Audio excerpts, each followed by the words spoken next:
உடல்நலக்குறைவால் மருத்துவமனையில் அனுமதிக்கப்பட்டுள்ள பாஜக மூத்த தலைவர் ஹெச் ராஜா உடல்நலம் பெற வேண்டி பாஜக முன்னாள் மாநில தலைவர் அண்ணாமலை காவடி தூக்கி வந்து பிரார்த்தனை செய்துள்ளார். நம்முடைய தமிழ் இனத்திற்கு மிகவும் நெருக்கமான ஒரு திருவிழா. நான் சார்ந்திருக்கக்கூடிய கிராமம், எல்லா கிராமத்திலிருந்தும் கூட நம்முடைய பக்த கோடிகள், முருக பக்தர்கள் விரதம் இருந்து காவடி எடுத்து இங்கே வந்து முருகருவானை தரிசித்துவிட்டு திரும்ப அவங்க இல்லத்துக்கு செல்றாங்க.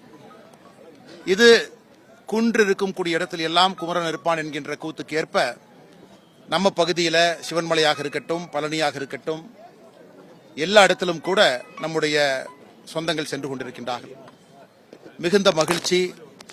இந்த ஆண்டும் எல்லோருக்கும் பிரார்த்தனை செய்திருக்கின்றோம், வேண்டுதல் வைத்திருக்கின்றோம். தமிழக மக்கள் எல்லோரும் இன்பமாக, மகிழ்ச்சியாக, மன நிம்மதியோடு இந்த ஆண்டு வருகின்ற ஆண்டும் சிறப்பாக இருக்க வேண்டும் என்று. அதே நேரத்தில் நான் தனிப்பட்ட முறையில் நீ காவடி எடுத்துக்கிட்டு படியில் போகும்பொழுது தனிப்பட்ட முறையில் ஒரு வேண்டுதலும் வைத்தேன்.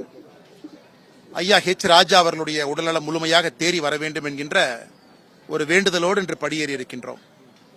பாரதிய ஜனதா கட்சியினுடைய மூத்த தலைவர், தர்ம போராளி, கட்சிக்காக நிறைய இழந்திருக்கிறாரு, கட்சியினுடைய வளர்ச்சிக்காக நிறைய பாடுபட்டிருக்கிறாங்க. அதனால இந்த ஆண்டு எல்லா வேண்டுதலோடு ஐயா ஹெச் ராஜா அவர்கள் பூரண நலம் பெற்று விரைவில் வீடு திரும்பி பாரதிய ஜனதா கட்சிக்கு தன்னுடைய முழு உழைப்பையும் கொடுப்பார் என்கின்ற பெரிய வேண்டுதலை முருகருவானுக்கு வைத்திருக்கின்றோம். நிச்சயமாக அண்ணனும் திரும்ப 100% குணமாய் வருவார் என்கின்ற முழு நம்பிக்கை இருக்கு. இதை தாண்டி கேள்வி கேளுங்கன்னா பதில் சொல்றோம். ஆனா நம்முடைய பட்ஜெட்டை பொறுத்தவரை இந்த ஆண்டு 53 லட்சம் கோடி ரூபாய் செலவு செய்திருக்கக்கூடிய பட்ஜெட்டு.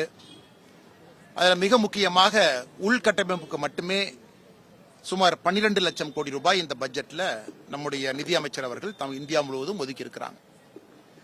தமிழ்நாடை பொறுத்தவரை அடுத்த கட்டம் செல்வதற்கு என்ன தேவையோ, ஹைஸ்பீட் ரயில் சென்னையிலிருந்து பெங்களூர், சென்னையிலிருந்து ஹைதராபாத்தாக இருக்கட்டும், 1 கோடி தென்னை விவசாயிகள், அந்த மரமெல்லாம், தென்னை மரமெல்லாம் அடுத்த கட்டம் செல்வதற்கு தேவையான நிதி உதவி. செய்திகளை உள்ளது உள்ளபடி தெரிந்து கொள்ள ரெஃப்ளெக்ட் நியூஸை சப்ஸ்கிரைப் பண்ணுங்க.